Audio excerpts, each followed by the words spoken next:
ಅದರಿಂದ ಎಷ್ಟು ಮಹಿಳೆಯರು ಓಡಾಡಿದ್ದಾರೆ ಎಷ್ಟು ದೇವಸ್ಥಾನ ಅಲ್ವಾ? ಮೇಡಮ್. ನೋಡಿ ಆಕ್ಚುಲಿ ಹೇಳ್ಬೇಕಂದ್ರೆ ಗಂಡಂದಿರ ಹತ್ರ ದುಡ್ಡು ಕೇಳ್ಬೇಕಿತ್ತು, 100 ರೂಪಾಯಿ ಕೊಡಿ, 500 ರೂಪಾಯಿ ಕೊಡಿ ಅಂತ ಹೇಳಿ. ಖಂಡಿತ ಅದು ಎಲ್ಲೋ ಒಂದ್ ಕಡೆ ಪಾಪ ಹೆಣ್ಮಕ್ಳಿಗೆ ಮುಜುಗರ ಅನ್ನೋದಕ್ಕಿಂತ ಇರುತ್ತೋ ಇಲ್ವೋ ಗೊತ್ತಿಲ್ಲ, ನಾವು ಹಠ ಮಾಡಬಾರ್ದು ಅನ್ನೋದು. ಖಂಡಿತ ಬಟ್ ಈಗ ಹಂಗಲ್ಲ, ಮನೆ ಕೆಲಸ ಎಲ್ಲ ಮುಗಿಸ್ಕೊಂಡು ಖಂಡಿತ ಯಾವ್ದೋ ಪಕ್ಕದ ಏರಿಯಾದಲ್ಲಿರೋ ದೇವಸ್ಥಾನಕ್ಕೆ ಹೋಗಿ ಬಂದ್ಬಿಡೋಣ, ಫ್ರೀ ಆಗಿದೆಯಲ್ಲ ಬಸ್ ಹೌದು, ಅಂದ್ಕೊಂಡು ಹೋಗಿ ಹತ್ಕೊಂಡು ನೆಮ್ಮದಿಯಾಗಿ ದೇವ್ರ ದರ್ಶನ ಮಾಡ್ಕೊಂಡು ನೋಡಿ ಇವಾಗ ಕರ್ನಾಟಕದಾದ್ಯಂತ Free ಫ್ರೀ ಆಗಿದೆ. ಇರೋದ್ರಿಂದ ಅದು ನಿಜವಾಗ್ಲೂ ಎಷ್ಟು ಖುಷಿ ಗೊತ್ತಾ. ಎಲ್ಲಿ ನೋಡಿದ್ರು ಹೆಣ್ಮಕ್ಳು ಕಾಣಿಸ್ತಾರೆ.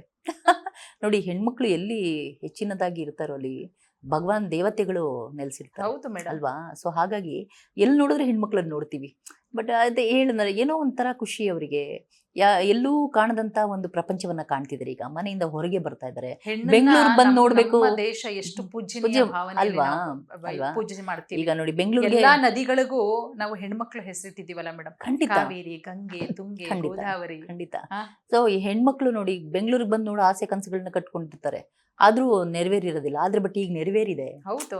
ಯೋಜನೆಗಳು ಎಷ್ಟು ಅಂದ್ರೆ ಈಗ ನೋಡಿ ಇವಾಗ ಅಕ್ಕ ಕಾಫಿ ಅಂತ ಹೇಳಿ ಮಾಡಿದಾರೆ ಈಗ ಮಹಿಳಾ ಕಲ್ಯಾಣ ಇಲಾಖೆ. ನೋಡಿ ಅವರು ಸ್ವಂತ ಒಂದು ಹೋಟೆಲ್ ಉದ್ಯಮ ಮಾಡ್ಬೇಕಂತ ಹೇಳಿದ್ರೆ ಬಹಳ ಕಷ್ಟ. ಹೌದು. ಬಂಡವಾಳ, ಜಾಗದ ಬಾಡಿಗೆ, ಅದು ಬೆಂಗಳೂರಲ್ಲಿ ಎಕ್ಸ್ಪೆಷಲಿ. ಬೆಂಗಳೂರು ತುಂಬಾ ಶ್ರೀಮಂತ ಬೆಂಗಳೂರು ನಮ್ದು ಅಲ್ವಾ. ಎಲ್ಲವೂ ಕೂಡ ದುಡ್ಡು ಕೊಟ್ಟು ಕೊಂಡ್ಕೋಬೇಕಂತ ಅವಶ್ಯಕತೆ. ಒಂದು ಜಾಗ ಪರ್ಚೇಸ್ ಮಾಡಿ ಬಾಡಿಗೆಗೆ ತಗೊಂಡು ಒಂದು ಹೋಟೆಲ್ ಉದ್ಯಮವನ್ನು ಶುರು ಮಾಡ್ಬೇಕಂತ ಹೇಳಿದ್ರೆ ಎಷ್ಟು ಕಷ್ಟ, ಇನ್ವೆಸ್ಟ್ಮೆಂಟ್. ಅದರಲ್ಲಿ ನಮ್ಮ ಮಹಿಳಾ ಸಚಿವರು ಲಕ್ಷ್ಮೀ ಹೆಬ್ಬಾಳ್ಕರ್ ಮ್ಯಾಮ್ ಅವರು ನೋಡಿ ಅಕ್ಕ ಕಾಫಿ ಅಂತ ಹೇಳಿ ಶುರು ಮಾಡಿ ಹೆಣ್ಮಕ್ಳಿಗಾಗಿ ಸ್ವಾವಲಂಬಿಗಳಿಗೆ ದುಡಿತಾ ಇದಾರೆ. ಇವತ್ತು ನೋಡಿದೆ ಒಂದು ಆರ್ಟಿಕಲ್ ನಾನು ಎಷ್ಟು ಖುಷಿಯಾಗಿದ್ದೀನಿ ಅಂತಂದ್ರೆ ನೋಡಿ ನಾನು ಒಂದು ಹೋಟೆಲ್ ಮಾಡಕ್ ಆಗ್ತಿರ್ಲಿಲ್ಲ, ಇವತ್ತು ನಾನು ಈ ಅಕ್ಕ ಕಾಫಿನ ಶುರು ಮಾಡಿ ನಾನು ತುಂಬಾ ಚೆನ್ನಾಗಿ ಬದುಕ್ತಾ ಇದ್ದೀನಿ ಅಂತ ಹೇಳಿ. ಆ ತರದ ನೋಡಿ ಯೋಜನೆಗಳು ತಾನಾಗಿ ಯಾವುದು ಬರೋದಿಲ್ಲ. ಬಟ್ ಮಾಡ್ಬೇಕಂತ ಹೇಳಿ ಮನ್ಸಿಟ್ಟು ನಮ್ಮ ಮುಖ್ಯಮಂತ್ರಿಗಳು ಮತ್ತೆ ಉಪಮುಖ್ಯಮಂತ್ರಿಗಳು ಯೋಜನೆಯನ್ನ ಇಟ್ಟು ಮಾಡಿದಾರಲ್ಲ, ತುಂಬಾ ಅದ್ಭುತ. 2,000 ರೂಪಾಯಿ ಯೋಜನೆಗಳನ್ನ ಹೇಳ್ಬಹುದು, ಬಟ್ ಅಧಿಕಾರಕ್ಕೆ ಬಂದ ಮೇಲೆ ಅದನ್ನ ಉಳಿಸ್ಕೊಳ್ಳೋದಿದೆಯಲ್ಲ, ಅದು ಬಹಳಷ್ಟು ಇಂಪಾರ್ಟೆಂಟ್. ಖಂಡಿತವಾಗ್ಲೂ ಸತ್ಯವಾದ ಮಾತು. ಇವಾಗ ನೋಡಿ 2,000 ರೂಪಾಯಿ ಈ ಒಂದು ವರ್ಷಕ್ಕೆ ನೋಡಿ 24,000 ರೂಪಾಯಿ ಅಲ್ವಾ ಮೇಡಮ್. 2,000 ರೂಪಾಯಿಲಿ ನಾವೇ ಸಾಕಷ್ಟು ಕಾರ್ಯಕ್ರಮ ಮಾಡಿದೀವಿ. ಒಂದು ಹೆಣ್ಣು ಮಗಳು ಇಡೀ ಕುಟುಂಬವನ್ನ ನಿರ್ವಹಿಸ್ತಾ ಇದ್ದಾಳೆ. ಖಂಡಿತ ಖಂಡಿತ. ಒಂದು ಹೆಣ್ಣು ಮಗಳು ಮಕ್ಳಿಗೆ ಫೀಸ್ ಕಟ್ತಾ ಇದ್ದಾಳೆ, ಖಂಡಿತ ಬಟ್ಟೆ ಕೊಡಿಸ್ತಾ ಇದ್ದಾಳೆ, ಟೈಲರಿಂಗ್ ಮಿಷನ್ ತಗೊಂಡಿದ್ದಾಳೆ, ಅವಳು ಖುಷಿಗೆ ಫ್ರಿಡ್ಜ್ ತಗೊಂಡಿದ್ದಾಳೆ, ಮೊಬೈಲ್ ತಗೊಂಡಿದ್ದಾಳೆ. ಆ ಫ್ರಿಡ್ಜ್ ಗೆ ಸಿದ್ದರಾಮಯ್ಯ ಅವರ ಫೋಟೋ ಹಾಕಿದ್ದಾರೆ. ಇದಕ್ಕಿಂತ ಇನ್ನೇನ್ ಬೇಕು ಅಲ್ವಾ? ಸಾರ್ಥಕತೆ ಜೀವನ ಇದು. ಆಕ್ಚುಲಿ ನೋಡಿ ಕೆಲಸ ಮಾಡ್ತೀವಲ್ಲ, ಕೆಲಸ ಇವತ್ತು ಮಾಡಿದ್ರೆ ನಾಳೆ ಮರ್ತೋಗ್ತೀವಿ. ಅದೇ ಅಚ್ಚಳಿಯಾಗಿ ಹೃದಯದಲ್ಲಿ ಉಳಿಯೋದಿದೆಯಲ್ಲ, ಅದು ನಿಜವಾಗ್ಲೂ ಒಬ್ಬ ಮನುಷ್ಯನ ಲೀಡರ್ ಅನ್ನೋ ಕ್ವಾಲಿಟಿ ಇದೆಯಲ್ಲ, ಅದು ನಿಜವಾಗ್ಲೂ ನಾಡದವರೇ ಅಂತ ಸುಮ್ಮನೆ ಕರೆದಿಲ್ಲ ಅವ್ರನ್ನ ಅಲ್ವಾ, ಮುಖ್ಯಮಂತ್ರಿಗಳನ್ನ, ಸಿದ್ದರಾಮಯ್ಯ ಸರ್ನ. ಬಟ್ ನನ್ಗೆ ತುಂಬಾ ನಾಯಕರು ಅಲ್ವಾ. ಹಾಗೆ ಈಗ ಜಾತಿವಾರು ಹೋದ್ರೆ ಅಹಿಂದ ನಾಯಕರು ಅದಿದು, ಬಟ್ ಅವರು ರಾಜ್ಯಕ್ಕಾಗಿ ಎಲ್ಲರಿಗಾಗಿ ಮಾಡಿದಂತಹ ಒಂದು ಇವತ್ತು ನೋಡಿ ಅಲ್ವಾ ಯೋಜನೆಗಳು. ಇವತ್ತೇನ್ ಬರೀ ಅಹಿಂದದವರೇ ತಗೊಳ್ತಾ ಇಲ್ವಲ್ಲ, 2,000 ರೂಪಾಯಿ ಅವ್ರಿಗೆ ಬರ್ತಾ ಇಲ್ವಲ್ಲ ಅಲ್ವಾ. ಮತ್ತೆ ಅಲ್ವಾ, ಮತ್ತೆ ಈಗ ಎಜುಕೇಶನ್ ಯುವ ನಿಧಿ ಮಕ್ಳಿಗೆ ಯಾರು ಅವ್ರು ಏನು ಅಹಿಂದದವರೇ ತಗೋತಾ ಇಲ್ವಲ್ಲ. ಪ್ರತಿಯೊಬ್ಬ ವರ್ಗದವರು ಕೂಡ ಯೋಗ್ಯರು, ನಿಜವಾಗ್ಲೂ ನಿರಾಶ್ರಿತರು ಅಲ್ವಾ. ಹಾಗಾಗಿ ನನ್ಗೆ ಒಂದು ಕಾಂಗ್ರೆಸ್ ಪಕ್ಷದಲ್ಲಿ ನಾನು ಒಬ್ಬ ಕಾರ್ಯಕರ್ತೆ ಅಂತ ಹೇಳೋದೇ ಪ್ರೌಢ ನನ್ಗೆ ಆಕ್ಚುಲಿ ಹೇಳ್ಬೇಕಂದ್ರೆ. ಯಾಕೆಂದ್ರೆ ಇವತ್ತೆಲ್ಲ ನಾಳೆ ಒಂದ್ ದಿವಸ ಅವಕಾಶಗಳು ಬರುತ್ತೆ ಖಂಡಿತ. ಆ ಒಂದು ಹೋಪ್ ಇದೆ. ಯಾಕೆಂದ್ರೆ ಹೋಪ್ ಕಳ್ಕೊಂಡು ಏನೋ ಮಾಡಲ್ಲ. ಪ್ರಾಮಾಣಿಕವಾಗಿ ಕೆಲಸ ಮಾಡಿ ಪಕ್ಷ ನಿಷ್ಠೆಯನ್ನ ಯಾರು ತೋರಿಸ್ತಾರೋ ಅವ್ರನ್ನ ಯಾವತ್ತೂ ಕೂಡ ಯಾವುದೇ ಪಕ್ಷ ಆಗ್ಲಿ ಕೈ ಬಿಟ್ಟಿರುವಂತ ಉದಾಹರಣೆಗಳು ಬಹಳಷ್ಟು ಕಡಿಮೆ. ಆದ್ರೂ ನಮ್ಮ ಕಾಂಗ್ರೆಸ್ ಪಕ್ಷದಲ್ಲಿ ಸ್ವಲ್ಪ ನಿಧಾನ ಆದ್ರೂ ಒಂದು ಒಳ್ಳೆಯ ಸ್ಥಾನಮಾನಗಳು ಸಿಗುತ್ತೆ. ಪವಿತ್ರ ಮೇಡಮ್ ಇನ್ನೂ ಏಜ್ ಚಿಕ್ಕದಿದೆ, ಖಂಡಿತವಾಗ್ಲೂ ಆ ಚಿಕ್ಕ ಏಜಲ್ಲೇ ದೊಡ್ಡ ಮಟ್ಟದಲ್ಲಿ ಸಾಧನೆ ಮಾಡಿದ್ದೀರಾ. ನಿಮ್ಮಂತ ಯಂಗ್ಸ್ಟರ್ಸ್ ಗಳು ಬೇಕು ನಮ್ಮ ಸಮಾಜಕ್ಕೆ. ಹಾಗಾಗಿ ಜನ ಕೂಡ ಕೈ ಬಿಡಲ್ಲ ಮೇಡಮ್. ಒಂದು ಹೆಣ್ಣು ಅನ್ನೋದಕ್ಕಿಂತ ಹೆಣ್ಣು ಏನ್ ಕೆಲಸ ಮಾಡ್ತಾರೆ, ಯಾರು ಬೇಕು ನಮ್ಗೆ ಅನ್ನೋದು ಜನರಿಗೂ ಕೂಡ ಗೊತ್ತಿರುತ್ತೆ. ಅದ್ರಲ್ಲೂ ಒಬ್ಬ ಹೆಣ್ಣಿನ ಬಗ್ಗೆ ಸಾಕಷ್ಟು ಗೌರವ ಇಟ್ಕೊಂಡಿರುವಂತಹ ಸಮಾಜ ನಮ್ದು. ಹೌದು. ಹಂಗಾಗಿ ನೀವು MLA ಆಗೇ ಆಗ್ತೀರಾ 100ಕ್ಕೆ 100%. ಒಂದಷ್ಟು ಯೋಜನೆಗಳು ನಿಮ್ಗೆ ಒಂದಷ್ಟು ಥಾಟ್ ಇದೆಯಾ ಮೇಡಮ್? ಯಾಕಂದ್ರೆ ಈಗ ನನಗೊಂದಷ್ಟು ಕನಸಿರುತ್ತೆ. ಈಗ ಎಕ್ಸಾಂಪಲ್ ನಾನು ಈಗ ಗ್ರಾಮ ಪಂಚಾಯತಿ ಅಧ್ಯಕ್ಷೆ ಆದ್ರೂ ಕೂಡ ನನ್ನ ಊರನ್ನ ನಾನು ಈ ರೀತಿ ಮಾಡಬೇಕು, ನನ್ನ ಊರನ್ನ ಈ ರೀತಿ ಸುಂದರವಾಗಿಸ್ಬೇಕು, ಒಂದು ಮಾದರಿ ಗ್ರಾಮ ಮಾಡಬೇಕು, ಒಂದು ಮಾದರಿ ಊರು ಮಾಡಬೇಕು ಅಂತ. ನೀವು ಅದೇ ರೀತಿ ಒಂದು ಮಾದರಿ ಕ್ಷೇತ್ರ ಮಾಡಬೇಕು ನಾನು ನನ್ನ ಕ್ಷೇತ್ರವನ್ನ ಅನ್ನೋ ಒಂದು ಕನಸನ್ನ ಈಗಲೇ ಬ್ಲೂ ಪ್ರಿಂಟ್ ಅಂತೂ ರೆಡಿ ಮಾಡಿ ಇಟ್ಕೊಂಡಿರ್ತೀರಾ? ಅಂದ್ರೆ ಹೇಗೆ, ಯಾವ ರೀತಿ ಯೋಜನೆಗಳು ಅವಕಾಶಗಳು ಖಂಡಿತ ಬರುತ್ತೆ ಅಂತ ನಾನು ಹೋಪ್ ಇಟ್ಕೊಂಡಿದ್ದೀನಿ. ಖಂಡಿತವಾಗ್ಲೂ ನನ್ಗೆ ನಂದೇ ಆದಂತ ಕೆಲವಷ್ಟೇ ಕನಸುಗಳಿರೋದು, ಕೆಲವಷ್ಟೇ. ಯಾಕೆಂದ್ರೆ ಅತಿಯಾಗಿ ಇಟ್ಕೊಂಡ್ರು ಕೂಡ ಯಾವುದು ಮಾಡೋಕ್ಕಾಗಲ್ಲ. ಆಮೇಲೆ ಕೆಲವಷ್ಟೇ ಹೆಚ್ಚಾಗಿ ಶಿಕ್ಷಣದ ಬಗ್ಗೆ ಪ್ರಾಮುಖ್ಯತೆ, ವಿದ್ಯೆಗಾಗಿ ಪ್ರಾಮುಖ್ಯತೆಯನ್ನ ಕೊಟ್ಟು ಒಂದು ಅವೇರ್ನೆಸ್ ಕ್ರಿಯೇಟ್ ಮಾಡುವಂಥದ್ದು. ಯಾರು ನಿರಾಶ್ರಿತರಿದ್ದಾರೆ, ಒಂದು ಅಡಿ ಜಾಗನೂ ಇಲ್ದೇ ಇರುವಂತವ್ರಿಗೆ ಅವರಿಗೆಲ್ಲ ಒಂದ್ ಸ್ವಲ್ಪ ಗುಡಿಸ್ಲಾದ್ರೂ ಪರವಾಗಿಲ್ಲ ಕಟ್ಕೊಂಡಿರ್ಲಿ ಅಂತ ಹೇಳಿ ಒಂದು ಸೇಫ್ ಮಾಡುವಂಥದ್ದು. ಇವತ್ತು ನೋಡಿ, ಒಂದು ಸೈಟ್ ತಗೊಂಡು ಮನೆ ಕಟ್ಟೋದೇನು ದೊಡ್ಡ ಕಷ್ಟ, ಎಷ್ಟು ಕಷ್ಟ ಅಂತ ಹೇಳಿದ್ರೆ ಜೀವನ ಪರ್ಯಂತ ಇವತ್ತು ಕೂಲಿ ಕೆಲಸ ಮಾಡುವಂತವ್ರು ಸಾಧ್ಯನೇ ಇಲ್ಲ ಅವ್ರಿಗೆ. ಈ ತರ ಒಂದು ಕೆಲವೊಂದು ಯೋಜನೆಗಳಿದೆ. ಯಾರು ಕ್ರೀಡೆಯಲ್ಲಿ ಒಂದೇ ಸಮುದಾಯಕ್ಕೆ ಸೀಮಿತ ಅಲ್ಲ, ನಾನು ಎಲ್ಲಾ ಸಮುದಾಯ ವರ್ಗದವರನ್ನು ಕೂಡ ಪ್ರೀತಿಸುವಂತವಳು ನಾನು. ಈ ತರ ಒಂದು ಕೆಲವೊಂದು ಯೋಜನೆಗಳು, ಸಂಗೀತ ಪ್ರಾಮುಖ್ಯತೆನ ಹಳ್ಳಿ ಗ್ರಾಮಾಂತರಗಳಲ್ಲಿ ಅವಕಾಶಗಳಿರೋದಿಲ್ಲ. ಸಂಗೀತ ಕಲೆಗೆ ಉಚಿತವಾಗಿ ಮಾಡುವಂತದ್ದು ಇಂಟ್ರೆಸ್ಟ್ ಇರೋ ಮಕ್ಕಳು ಖಂಡಿತವಾಗ್ಲೂ ಇದ್ದಾರೆ. ಯಾಕೆಂದ್ರೆ ಈ ಗ್ರಾಮಾಂತರಗಳಲ್ಲಿ ಅವಕಾಶಗಳಿಲ್ಲದೆ ಏನಾಗಿದೆ, ನಮಗೇನೆ ಅವಕಾಶಗಳಿರ್ಲಿಲ್ಲ. ಗ್ರಾಮ ಒಂದು ಹಳ್ಳಿಯಿಂದ ಬಂದಂತವ್ರು ಖಂಡಿತ ನಮಗೆ ಸಿಟಿಗೆ ಹೋಗಿ ನಾವು ಸಂಗೀತ ಅಭ್ಯಾಸ ಮಾಡ್ಬೇಕು ಅಂತ ಹೇಳಿ ನಾವು ಅರ್ಧಕ್ಕೇನೆ ಬಿಟ್ಟಿರೋ ಉದಾಹರಣೆಗಳು ಕೂಡ ಇದೆ. ಹಾಗಾಗಿ ಅಲ್ಲಲ್ಲಿ ಒಂದು ತಾಲೂಕು ಮಟ್ಟದಲ್ಲಾದ್ರೂ ಒಂದು ಸಂಗೀತ ಶಾಲೆ ಮಾಡಿದಾಗ ಖಂಡಿತ ಮಕ್ಕಳಿಗೆ ಅಲ್ಲಿ ಏನಂತ ಈಗ ನೋಡಿ, ಎಲ್ಲಾ ಎಲೆಮರೆಕಾಯಿ ತರ ಪ್ರತಿಭೆಗಳು ಇರ್ತಾರೆ ಅಲ್ವಾ.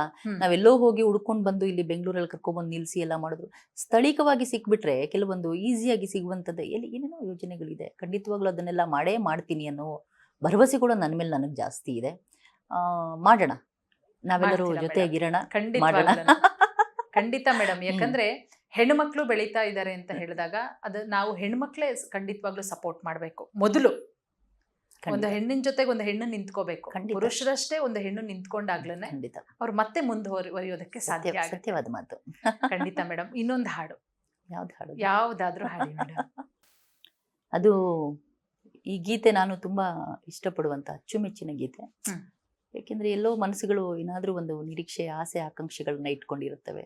ಸೊ ಆ ಒಂದು ಸನ್ನಿವೇಶ ಸಂದರ್ಭಕ್ಕೆ ಸೂಕ್ತವಾದಂತ ಒಂದು ಕಾಣದ ಕಡಲಿನ ಮೊರೆತದ ಜೋಗುಳ ಒಳಗಿವಿಗಿಂದು ಕೇಳುತ್ತಿದೆ, ನನ್ನ ಕಲ್ಪನೆಯು ತನ್ನ ಕಡಲನೆ ಚಿತ್ರಿಸಿ ಚಿಂತಿಸಿ ಸುರಿಯುತ್ತಿದೆ.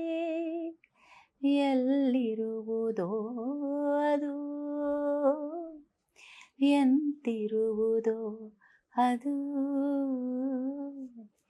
ಕಾಣಬಲ್ಲೆನೆ ಒಂದು ದಿನ ಕಡಲನು, ಸೇರಬಲ್ಲೆನೆ ಒಂದು ದಿನ. ಕಾಣದ ಕಡಲಿಗೆ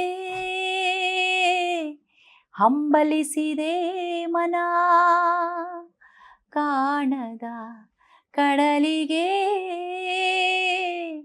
ಹಂಬಲಿಸಿದೆ ಮನ, ಕಾಣಬಲ್ಲೆನೆ ಒಂದು ದಿನ ಕಡಲನು, ಸೇರಬಲ್ಲೆನೆ ಒಂದು ದಿನ, ಕಾಣಬಲ್ಲೆನೆ ಒಂದು ದಿನ ಕಡಲನು, ಸೇರಬಲ್ಲೆನೆ ಒಂದು ದಿನ.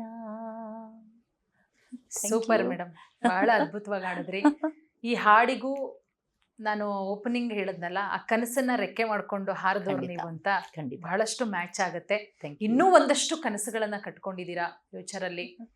ಒಬ್ಬ ಅದ್ಭುತವಾದಂತಹ ರಾಜಕೀಯ ವ್ಯಕ್ತಿ ಆಗಬೇಕು, ಅದರ ಜೊತೆಗೆ ಒಬ್ಬ ರಾಜಕೀಯ ನಾಯಕಿ ಆಗಬೇಕು ಅನ್ಕೊಂಡು ಜನರ ಸೇವೆ ಮಾಡಬೇಕು ನಾನು ಇನ್ನೂ ಅಂತ ಕನಸು. ಆ ಕನಸು ಈಡೇರ್ಲಿ ಅಂತ ನಾವು ಕೂಡ ಭಗವಂತನಲ್ಲಿ ಪ್ರಾರ್ಥನೆ ಮಾಡ್ಕೋತೀವಿ. ಆದಷ್ಟು ಬೇಗ ನಿಮ್ಮನ್ನ ಒಬ್ಬ ಶಾಸಕಿಯಾಗಿ ನೋಡುವಂತಹ ಕನಸು ನಮ್ಮಲ್ಲೂ ಕೂಡ ಇದೆ. ಅದು ಈಡೇರ್ಲಿ ಮೇಡಮ್. ಬಹಳಷ್ಟು ಥ್ಯಾಂಕ್ ಯು ಸೋ ಮಚ್ ನಮ್ಮ ಕಾರ್ಯಕ್ರಮಕ್ಕೆ ಬಂದು ಒಂದಷ್ಟು ವಿಚಾರಗಳನ್ನು ಹಂಚ್ಕೊಂಡಿದ್ದಕ್ಕೆ. Thank you so much. ಇವತ್ತು ನೋಡಿ, ಮಹಿಳೆಯರು ಏನಾದರೂ ಒಂದು ಸಾಧನೆ ಮಾಡಬೇಕು ಅಂತ ಹೇಳಿದ್ರೆ ಸ್ವಾವಲಂಬಿಗಳಾಗಿ ಬದುಕಬೇಕು. ಸ್ವಾವಲಂಬಿಗಳಾಗಿ ಬದುಕಬೇಕು ಅಂತ ಹೇಳಿದ್ರೆ ಆರ್ಥಿಕವಾಗಿ ಚೆನ್ನಾಗಿರ್ಬೇಕು. ಆರ್ಥಿಕವಾಗಿ ಬೆಳೆದ್ರಷ್ಟೇನೆ ನಾವೇನಾದ್ರೂ ಸಾಮಾಜಿಕವಾಗಿ ಸೇವೆಯನ್ನ ಮಾಡೋದಕ್ಕೆ ಸಾಧ್ಯ. ರಾಜಕೀಯವಾಗಿ ಮುಂದೆ ಬರ್ಬೇಕಂತ ಹೇಳಿದ್ರೆ ಸಾಮಾಜಿಕವಾಗಿರ್ಬೇಕು, ಆರ್ಥಿಕವಾಗಿ ಬೇಕಂತಂದ್ರೆ ರಾಜಕೀಯ ಬೇಕೇ ಬೇಕು. ಸೊ ಹಾಗಾಗಿ ಬರೀ ಸಾಮಾಜಿಕ ಸೇವೆಯನ್ನೇ ಮಾಡ್ಕೊಂಡಿರ್ತೀನಿ ಅಂದ್ರೂ ಆಗಲ್ಲ, ಬರೀ ರಾಜಕೀಯನೇ ಮಾಡ್ಕೊಂಡಿರ್ತೀನಿ ಅಂದ್ರು ಎಲ್ಲವನ್ನೂ ಕೂಡ ಜೊತೆಗೆ ಕರ್ಕೊಂಡು ಹೋಗೋದೇ ಒಂದು ಟಾಸ್ಕ್. ಅದು ಆ್ಯಕ್ಚುಲಿ ನೋಡಿ, ಸೋಷಿಯಲ್ ಸರ್ವಿಸ್ ಮಾಡಿದವ್ರು ಯಾವತ್ತೂ ಇವತ್ತು ಫ್ರಂಟ್ ಲೈನಿಗೆ ಬರೋದಿಲ್ಲ. ಬರೀ ರಾಜಕೀಯದಲ್ಲಿ ಇರೋರೇ ಫ್ರಂಟ್ ಲೈನಿಗೆ ಬರೋದಿಲ್ಲ. ಏನೋ ನಾನಾಯ್ತು ನನ್ನ ಕ್ಷೇತ್ರ ಆಯ್ತು ಕೆಲಸ ಮಾಡ್ಕೊಂಡು ಇದ್ಬಿಡೋಣ ಅಂತ ಹೇಳಿ. ಬಟ್ ಹೆಣ್ಮಕ್ಳು ನೋಡಿ ಕನಸುಗಳನ್ನ ಅತಿ ಹೆಚ್ಚಾಗಿ ತುಂಬಾ ಕಾಣುವಂತ ಒಂದು ಭಾವನೆ ಉಳ್ಳಂತರು, ಕ್ಷಮಯ ದರಿದ್ರಿ, ಏನೇನೋ ವರ್ಣನೆಗಳಿದೆ ನಮ್ಮ ಹೆಣ್ಮಕ್ಳುಗಳ ಬಗ್ಗೆ ಅಲ್ವಾ. ಸೊ ಹಾಗಾಗಿ ಏನಾದ್ರೂ ಒಂದು ಸೇವೆಯನ್ನ ಮಾಡ್ಬೇಕಂತ ಹೇಳಿ ಮುಂದೆ ಬಂದಿದ್ದೀನಿ. ಖಂಡಿತವಾಗ್ಲೂ ಆರ್ಥಿಕವಾಗಿ, ಸಾಮಾಜಿಕವಾಗಿ, ಶೈಕ್ಷಣಿಕವಾಗಿ, ರಾಜಕೀಯವಾಗಿ ನಾನೇನಾದ್ರೂ ಆದ್ರೆ ಮುಂದಿನ ಪೀಳಿಗೆ, ನನ್ನ ಕಣ್ಮುಂದೆ ಬರುವಂತಹ ಎಷ್ಟೋ ನಿರಾಶ್ರಿತರಿಗೆ ನಾನು ಸೇವೆ ಮಾಡಬೇಕು ಅಂತ ಅತಿಯಾದ ಕನಸನ್ನ ದೊಡ್ಡ ಮಟ್ಟದಲ್ಲಿ ಇಟ್ಕೊಂಡು ಬಂದಿದ್ದೀನಿ. ನಿಮ್ಮೆಲ್ಲರ ಸಹಾಯ, ನಿಮ್ಮೆಲ್ಲರ ಸಹಕಾರ ಹೀಗೆ ಇರ್ಲಿ. ಇವತ್ತು ನನ್ನನ್ನ ಇಲ್ಲಿ ಕೂರಿಸಿದ್ದೀರಾ, ಅದಕ್ಕೆ ನಾನು ಮೊದಲನೇದಾಗಿ ನಿಮ್ಗೆ ಅತ್ಯಂತ ಧನ್ಯವಾದಗಳನ್ನ ಹೇಳೋದಕ್ಕೆ ಬಯಸ್ತೀನಿ. ಅತ್ಯಂತ ಖುಷಿಯನ್ನ ಉಂಟು ಮಾಡಿದೆ ನನಗೆ, ಯಾಕೆಂದ್ರೆ ನಮಗಾಗಿ ಸಮಯವನ್ನ ಮಾಡ್ಕೊಳ್ಳೋದಕ್ಕೆ ಅವಕಾಶ ಮಾಡಿಕೊಟ್ಟಿದ್ದೀರಿ. ಖಂಡಿತ ಇದೇ ವೇದಿಕೆಯಲ್ಲಿ ನಿಮ್ಮ ಕಂಠದಿಂದ, ಸುಮಧುರ ಕಂಠದಿಂದ ಇನ್ನೊಂದಿಷ್ಟು ಸುಮಧುರ ಹಾಡುಗಳನ್ನ ಕೇಳುವಂತ ಅವಕಾಶ ಆದಷ್ಟು ಬೇಗ ನಮ್ಗೆ ಬರಲಿ. ಖಂಡಿತ. Thank you so much. Thank you. ವೀಕ್ಷಕರೇ, ನೋಡಿದ್ರಲ್ಲ, ಸಾಧನೆ ಅನ್ನೋದು ಯಾರಪ್ಪನ ಸ್ವತ್ತು ಕೂಡ ಅಲ್ಲ, ಅದನ್ನ ನಾವು ಯಾವ ರೀತಿ ಬಳಸ್ಕೊಳ್ತೀವಿ ಅನ್ನೋದಷ್ಟೇ ಮುಖ್ಯ. ಅದಕ್ಕೆ ಉದಾಹರಣೆ ಪವಿತ್ರ ಮೇಡಮ್ ಅವರು. ಪವಿತ್ರ ಆರ್ ಪ್ರಭಾಕರ್ ರೆಡ್ಡಿ ಮೇಡಮ್ ಇವತ್ತು ಒಬ್ಬ ಅದ್ಭುತವಾದಂತಹ ಗಾಯಕಿಯಾಗಿ ಸಾಮಾಜಿಕ ಚಟುವಟಿಕೆಗಳಲ್ಲಿ ತೊಡಗಿಸ್ಕೊಂಡಿದ್ದಾರೆ. 4 ಜನರಿಗೆ ಸಹಾಯ ಮಾಡ್ತಾ ಇದ್ದಾರೆ. ಅವರದ್ದೇ ಆದಂತಹ ಫೌಂಡೇಶನ್ ಅನ್ನ ಮಾಡೋದ್ರ ಮುಖಾಂತರ ರಾಜಕೀಯದಲ್ಲೂ ಗುರುತಿಸ್ಕೊಂಡು ರಾಜಕೀಯದಲ್ಲಿ ಮುಂದಿನ ದಿನಗಳಲ್ಲಿ ಮಹೋನ್ನತ ಕನಸುಗಳನ್ನ ಇಟ್ಕೊಂಡಿದ್ದಾರೆ. ಆ ಮುಖಾಂತರ ನಾನು ಮತ್ತಷ್ಟು ಜನರ ಸೇವೆಯನ್ನ ಮಾಡಬೇಕು ಅನ್ನೋದು ಅವರ ಬಯಕೆ. ಆದಷ್ಟು ಬೇಗ ಜನರು ಕೂಡ ಅವರ ಆಸೆಯನ್ನ ಈಡೇರಿಸಲಿ. ಒಬ್ಬ ಅದ್ಭುತ ರಾಜಕೀಯ ವ್ಯಕ್ತಿಯನ್ನಾಗಿ ಅವರನ್ನ ನಾವು ನೋಡೋಣ ಅಂತ ಹೇಳ್ತಾ ಕಾರ್ಯಕ್ರಮವನ್ನು ಮುಗಿಸ್ತಾ ಇದ್ದೀನಿ. ನೋಡ್ತಾ ಇರಿ ಸ್ಪೀಡ್ ನ್ಯೂಸ್ ಕನ್ನಡ.